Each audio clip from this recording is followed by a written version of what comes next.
ਲੋ ਸਾਥੀ ਸਾਰੇ ਮਾਸ਼ਾਅੱਲਾ ਨਮਾਜ਼ ਪੜ੍ਹ ਕੇ ਆਏ ਆ ਤੇ ਇਮਾਮਤ ਇਮਰਾਨ ਸਰਵਰ ਨੇ ਕਰਾਈ ਹੈ, ਦੁਆ कराई है बाद चो माशाअल्लाह।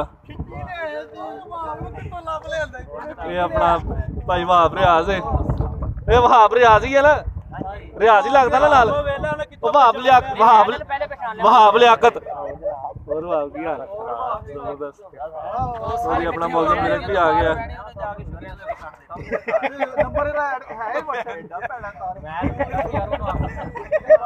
की कहंदा यार इनू ऐड कर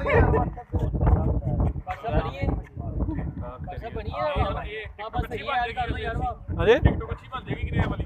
हां जबरदस्त। और पूरी सुनाओ मसला थी बड़ी देर में गल करके जनाब के मेरे साहब जनाब बड़ी दराज बात है पर आखिर दी ऑब्जर्वेशन भी माशाल्लाह सारे खुश है यार।